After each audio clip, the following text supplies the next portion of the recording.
Okay, guys, now we're going to be starting chapter four, which is financial decisions and planning. We're going to begin with resources and choices. And yes, I think you guys noticed we skipped chapter three just for the way things have changed, kind of taking pieces from chapter three and fitting them into chapter five. Okay, so the concept here in resources and choices is we have a finite amount of money, we have a finite amount of financial resources. So we really have to kind of pick where are our priorities. So in order to kind of make that assessment, we want to understand the difference between needs and wants. So a need is something that they're essential for survival. Okay, I cannot do without air, food, water, shelter, medical care. Okay, clothing as well. Um, Now, within those things, there's varying degrees of like how much of a need it is or not, and I'll get to that in a minute. But the other thing that we're going to consider are wants. Wants are things that I could do without, but it makes life a little bit better, and it can't just be about just fulfilling our needs, just eating, drinking, working, and that's it. We do need to take some time and do things for ourselves just for the sake of enjoyment or relaxation. Okay, so um, wants go beyond basic survival. Needs can't do without it.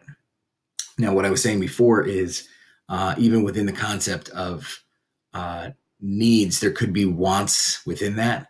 Like we went over that in the first day of class when we did our taste test.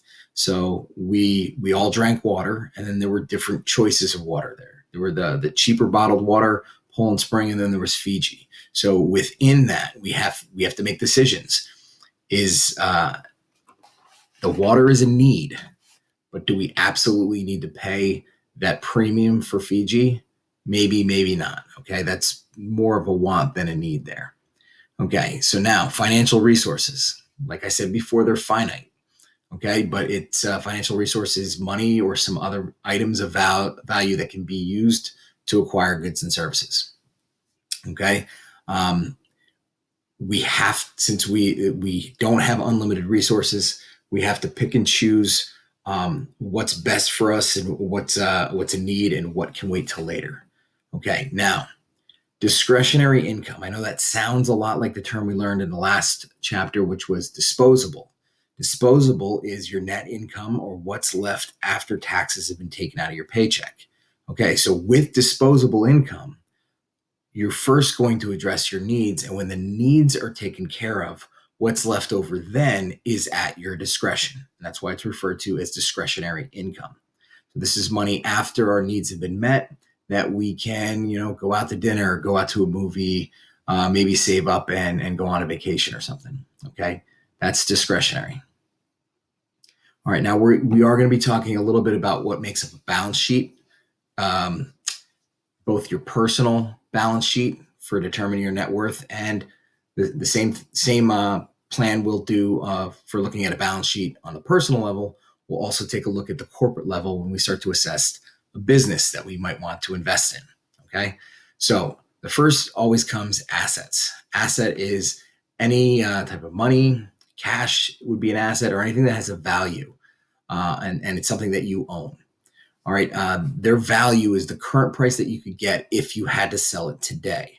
So when we do a balance sheet, we usually pick a date to value all our assets and value against all our liabilities to figure out what our net worth is going to be. Now, assets are broken into two categories: those that appreciate and those that depreciate. Now, when I say appreciate, it means generally over time. So the value of a home generally increases in value over time. The housing market has been strongly tied to inflation for decades. It does have its up and downs, but typically over time the value of a home goes up in nominal dollars. Investments in stocks, bonds, mutual funds tend to grow and appreciate over time. Maybe not over the last couple months, but over time, over a longer time horizon, they tend to grow in value. Now, assets that depreciate are usually the things that we like to purchase more. So the things like an automobile, computer, an iPhone, a tablet, you name it. Technology generally depreciates very quickly. With the idea of like an automobile, usually the second you drive off the lot, you lose about 10% in resale value. And that is because if I just bought a brand new 2020 Hyundai, in just a few months, the 2021 is going to be coming out, and it's going to have more bells and whistles, a nicer navigation system, and all kinds of interactive features. So next year's model will probably be slightly better than this year's model. When you think about it, like your iPhone or your laptops or things like that, every year they get smaller, lighter, more powerful, more memory, more everything as the years go on. So next year's model or 2 years from now is probably going to be so much more powerful and maybe even cheaper than this year's model. So technology depreciates while investments and housing tend to appreciate or go up in value. Now, liquidity. When you hear the word liquidity, it just really means how quickly can we turn it around and turn it into physical cash. Okay.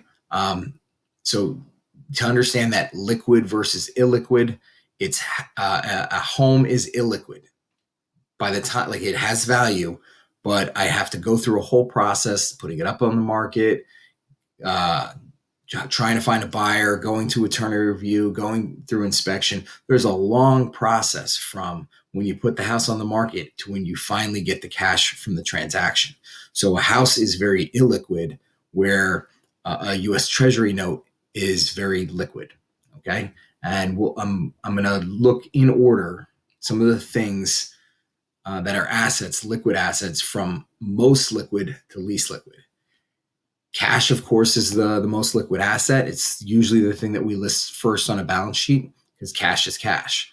Now, checking money in our checking account, yes, it is cash, but we do have to access it. There's multiple ways we can access it through a checking account, either writing a check, going to the ATM, going to the teller to get the money out. Savings, very similar, but we have a more limited number of transactions per month.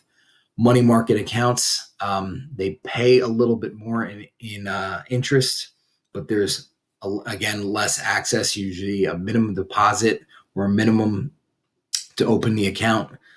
T-bills and treasuries, although they trade and they're very liquid and they usually settle cash the next day, there's still a market or a process you have to go through.